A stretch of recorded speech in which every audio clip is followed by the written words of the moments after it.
ये है गीता का 7वां अध्याय और इसके अंदर ज्ञान विज्ञान योग के बारे में समझाया गया है।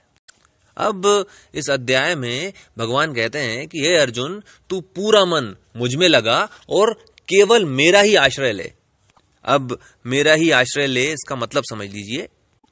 इसका मतलब होता है कि दुनिया में किसी भी व्यक्ति, किसी भी वस्तु से किसी भी प्रकार की कोई भी आशा नहीं करना।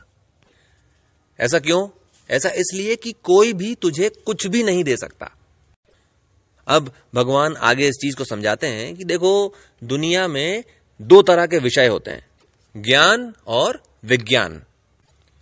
जितनी भी चीजें जो दिखाई नहीं देती, अप्रत्यक्ष हैं, उनको जानना ज्ञान कहलाता है। और जितनी भी चीजें हैं जो दिखाई देती हैं, प्रत्यक्ष हैं, उनको जानना विज्ञान कहलाता है। और इस ज्ञान और विज्ञान के बारे में मैं तुझे ऐसी बात बताऊंगा अर्जुन, कि जिसको जानने के बाद और कुछ भी जानने योग्य नहीं रह जाता। और इसलिए अर्जुन, तू इस चीज को बहुत ध्यान से सुन। दुनिया में हजारों लाखों लोग होते हैं, उनमें से कोई एक होता है जो मुझे जानने की कोशिश करता है। और उस तरह के हजारों लाखों लोगों में से कोई एक व्यक्ति ऐसा होता है जो मुझे जान पाता है। और इसलिए अर्जुन, तू इस चीज को समझ, जितनी भी चीजें जो तुझे दिखाई देती हैं, वो मेरी प्रकृति है, यानी मैंने बनाई है, और वो मेरा जड़ तत्व है। और इन सभी चीजों को चलाने वाली जो शक्ति है, वो मेरा चेतन तत्व है। यानी इस चीज को समझ लीजिए कि जो संपूर्ण ब्रह्मांड है, ये भगवान का शरीर है।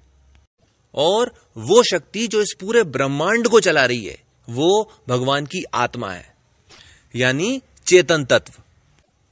पूरा ब्रह्मांड मुझी से बनता है और मुझी में आके खत्म हो जाता है। यानी अर्जुन, इस संपूर्ण ब्रह्मांड में मेरे अलावा और कुछ है ही नहीं। अब देखिए, भगवान ने यह चीज भी कही थी कि हजारों लाखों लोगों में से कोई एक व्यक्ति ऐसा होता है जो मुझे जानने की कोशिश करता है, और उन जैसे हजारों लाखों लोगों में से कोई एक व्यक्ति ऐसा होता है जो मुझे जान पाता है। ऐसा क्यों कहा था? ऐसा क्यों होता है?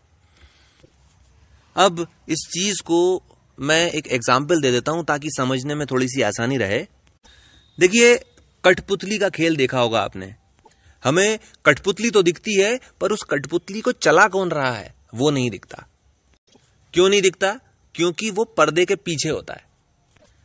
हम सभी इंसान जो हैं, हम 3 गुणों से बने हैं, और ये 3 गुण हैं, सतोगुण, रजोगुण और तमोगुण। इन 3 गुणों की वजह से इंसान मोह माया में फंस जाता है। मोह माया जो है वो पर्दा है, जिसकी वजह से हम कठपुतली चलाने वाले को, यानी कि भगवान को नहीं देख पाते। अब इस चीज को भी समझिए कि जो चीज सामने है, उसी चीज को तो समझने की कोशिश करेंगे। जो चीज दिख ही नहीं रही है, अप्रत्यक्ष है, उसे जानने की कोशिश कैसे करेंगे? और इसीलिए ये हजारों लाखों लोगों वाली बात कही गई है। एक चीज और समझिए, अगर कोई छोटा बच्चा है, वो अगर कठपुतली का खेल देखे तो वो यही सोचता रह जाता है कि कठपुतली कैसे चल रही है। पर हम लोग जो थोड़े से बड़े हैं, थोड़े से समझदार हैं, हम इस चीज को जानते हैं कि ये कठपुतली नहीं चल रही, कठपुतली को कोई चला रहा है। बच्चा यानी अज्ञानी, और हम लोग जो बड़े हैं ज्ञानी। ज्ञानी व्यक्ति ये समझ जाता है कि कठपुतली यानी कि संपूर्ण ब्रह्मांड को कौन चला रहा है, और उसको जानने की कोशिश करता है। ऐसे हजारों लाखों ज्ञानियों में से कोई एक ज्ञानी ऐसा होता है जो भगवान को जान पाता है। और जो अज्ञानी है, वो तो मोह माया से ही बाहर नहीं निकल पाते। और इसीलिए भगवान कहते हैं, हे अर्जुन, तू पूरा मन मुझ में लगा और केवल मेरा आश्रय ले। और यही पूरे ज्ञान विज्ञान योग का सार है। इसके साथ गीता का 7वां अध्याय समाप्त होता है। आपने मुझे इतना समय दिया, थैंक यू वेरी मच।